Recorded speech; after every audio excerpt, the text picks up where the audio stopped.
템포럼 알라롱입니다. 안녕하세요, 케미세븐입니다. 오늘은 프레드릭 콘스탄트 클래식 월드타이머 매니팩처 언박싱과 리뷰를 진행해 볼까 합니다. 키미세븐님 컨디션이 별로 안 좋으시다고 들었습니다. 몸살이 난 것 같아요. 하지만 오늘 촬영을 꼭 해야 되기 때문에 부상 2번. 혹시 요즘 유행하는 그건 아니죠? 그 병은 아닌 것 같아요. 키미세븐님의 분량이 조금 적더라도 양해해 주시길 바라면서. 제가 덜 나오는 걸 더 좋아할걸요? 아니에요, 은근히 팬이 있어요. 누구요? 누나들.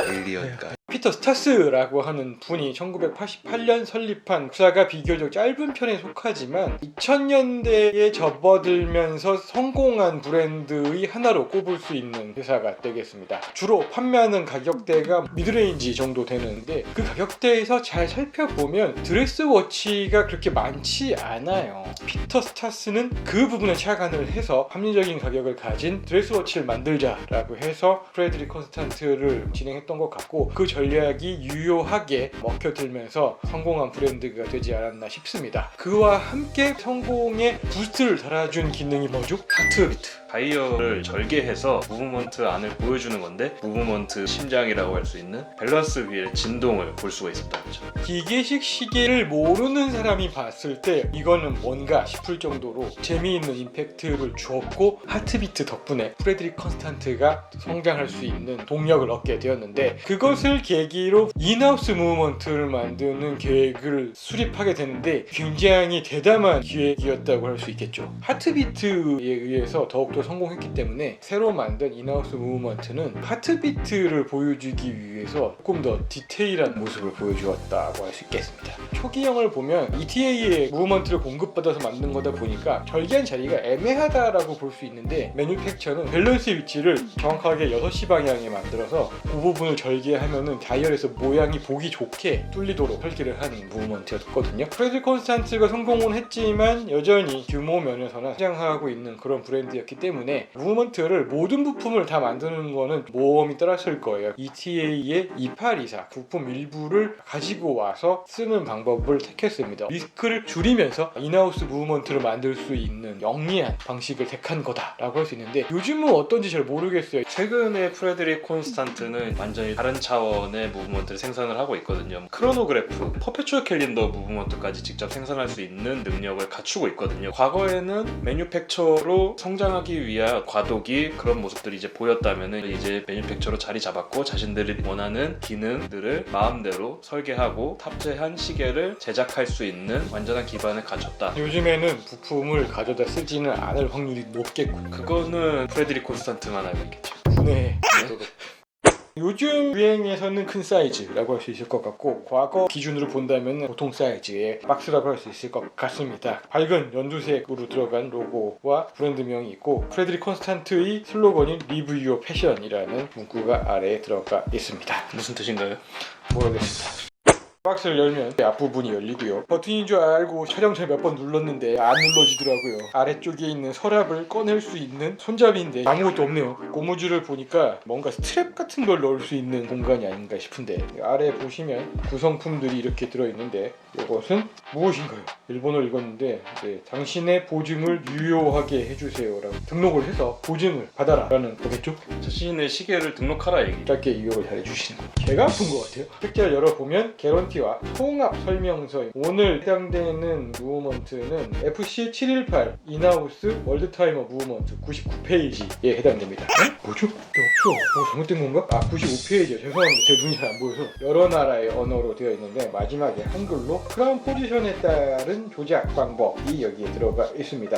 서비스 센터 연락처들이 여기 들어있고, 보증서가 이렇게 들어있습니다. 박스가 나무 같습니다. 굉장히 가볍네요. 열면 오늘 리뷰할 부품이 여기에 들어있네요. 재질은 되게 느낌이 좋습니다.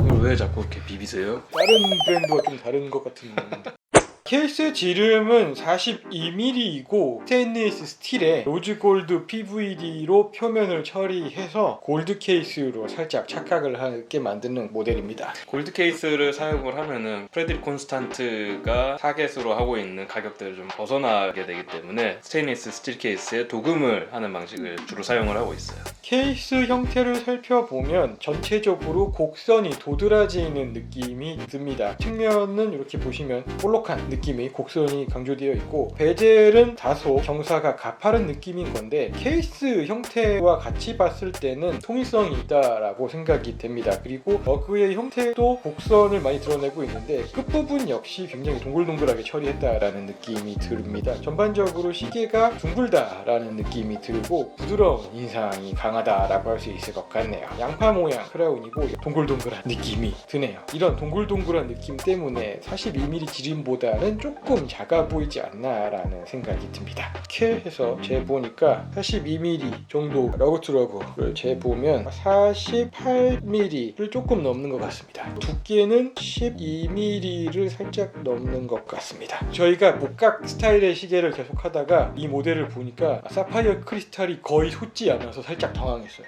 베젤과 높이 차이가 거의 나지 않는 모던한 스타일이라고 할 수 있을 것 같습니다. 살펴본 김에 무게까지 알아보도록 하겠습니다. 몇 그램 예상하십니까? 90g 예상하겠습니다. 몰래 겨뤄봤구나.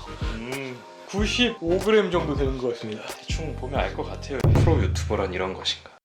월드타이머가 출시된 게 2012년인데 다이얼 핸즈 인덱스 구성이 조금씩 바뀌어오고 있었어요. 로만 인덱스도 있고 브레게 핸즈를 조합해서 클래식한 이미지로 출발을 했다면 추후에는 푸아르, 배 모양의 핸즈를 사용하기도 하고 최근에는 알파 핸즈와 도트 인덱스를 결합해서 모던한 이미지를 주는 디자인으로 바뀌었다고 할 수 있습니다. 로즈골드 PVD 케이스와 잘 어울리는 다크 그레이 색깔을 사용을 했고요. 중간에는 세계지도가 들어가 있습니다. 세계지도를 양각으로 처리를 해놔서 보여주는데 그것 때문에 굉장히 입체적이고 고급스럽다는 생각이 많이 들어요. 24시간이 표시된 링이 들어가 있고 12시간씩 구분을 해서 낮과 밤을 알 수 있도록 밝고 어둡게 나누고 있고 24시간 링과 매칭할 수 있는 전 세계 24개 타임존의 대표 도시가 들어가 있는 링이 있습니다. 도시에 해당하는 숫자가 시간이 되는 기능인 거잖아요. 세계 지도는 스테레오 타입 같은 디테일이라고 할 수 있겠죠. 일부 특이한 시계들만 도시명을 창을 통해서 보여준다거나 하고 있지만 대부분은 이런 양식을 따르고 있습니다. 월드 타이머는 조작 방식에 따라서 세분화되긴 하는데 이 모델은 포인터를 이용을 해서 날짜를 표시하는 월드 타이머입니다. 버튼을 눌러서 빠르게 로컬 타임을 조정할 수 있는 기능들은 대부분 날짜와 조합을 하지 않고 있는데 날짜를 가지고 있다는 의미는 그런 기능은 가지고 있지 않다라고 볼 수 있겠습니다. 케이스에 보면은 버튼이나 숨어있는 커렉터는 없어요.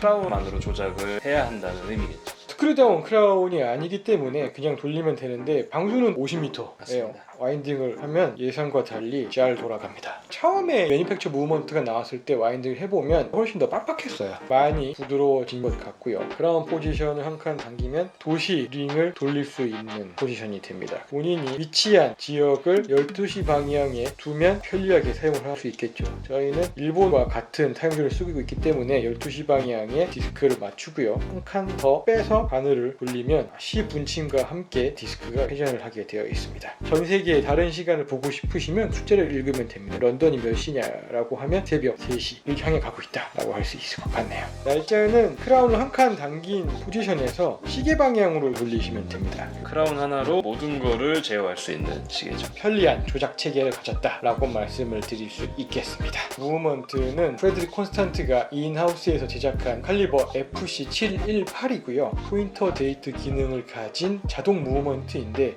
밸런스의 위치가 정확하게 6시 방향에 오도록 설계된 무브먼트입니다. 대단한 피니싱이나 코스메틱을 화려하게 한 건 아니지만 나사를 파랗게 처리한다거나 로터를 좀 절개해서 재미있는 요소를 어느 정도는 갖췄다고 볼 수 있겠네요. 1층은 페를라즈 가공을 했고 로터와 연결된 2층은 원형 제네바 스트라이프 가공을 해서 시스루백으로 무브먼트를 즐기기에는 크게 부족함이 없는 것 같다라는 생각이 듭니다. 이 무브먼트에서 한 가지 아쉬운 점을 꼽으라면 파워 리저브를 꼽을 수 있을 것 같아요. 파워 리저브가 짧은가요? 42시간이에요. 프레드릭 콘스탄트 매니팩처 무브먼트들이 파워 리저브가 짧은 경향이 있거든요. 최근 트렌드와는 조금 맞지 않는 모습입니다. 스트랩을 보면은 귀여운 악어가 각인이 되어 있고요. 케이스와 가까워질수록 심이 두껍게 들어가 있는 느낌입니다. 브라운처럼 보이지만 다크 그레이라고 홈페이지에 나와 있었습니다. 제 눈에는 브라운 같은데요. 저도 브라운처럼 보이긴 하지만 다크 그레이라고 하니까 그레이처럼 보이기도 하고 이 그라운이다. 다크 그라운?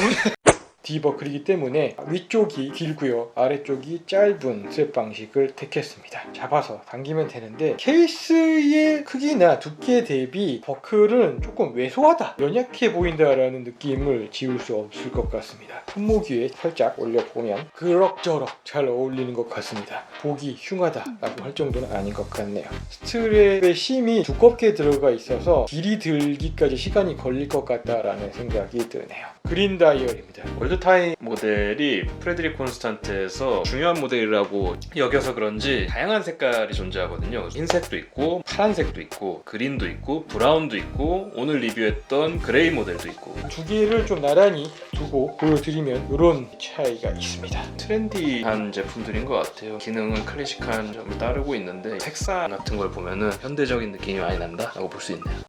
이렇게 해서 저희가 프레드릭 콘스탄트 클래식 월드타이머 매니팩처를 살펴봤고, 이 모델의 강점은 가격대에 있어서 잘 없는 기능이 아닌가 싶어요. 스테인리스 스틸 케이스인 경우에 400만원 중반대, 로즈골드 PVD로 코팅한 모델은 500만원 초반대인데 그 가격대에서 정통 월드타이머를 찾는 게 사실 쉽진 않거든요. 정통 월드타이머를 찾는 것도 쉽지 않을 뿐더러 매니팩처 무브먼트까지 사용한 클래식 모델을 찾는다면 점점 더 어려워지겠죠. 희소한 존재 가치가 이 모델의 장점이라고 말씀드릴 수 있을 것 같고, 또 다른 장점은 다이얼이 완성도가 높은 것 같다라고 말할 수 있을 것 같아요. 양각으로 입체감을 주면서 디테일하게 묘사를 했다라는 점이 인상적이고, 해당 가격대에서 저 정도의 다이얼을 찾는다는 것은 상당히 어려운 일입니다. 스테인리스 스틸 케이스와 로즈골드 PVD 케이스의 가격 차이가 생각보다 많이 나는 점이 왜 그럴까라는 생각이 들거든요. 많이 나면 안 됐나요? PVD가 그렇게 많이 힘든 건 아닌데 벌써 보이잖아요. 공격적으로 얘기하지 말아요. 알라롱님이랑 스테인리스 스틸 케이스를 선택하시겠습니까? 로즈골드 PVD 코팅한 모델을 선택하시겠습니까? 그린이 요즘에 좋아서 스테인리스 스틸이 좋은 것 같아요.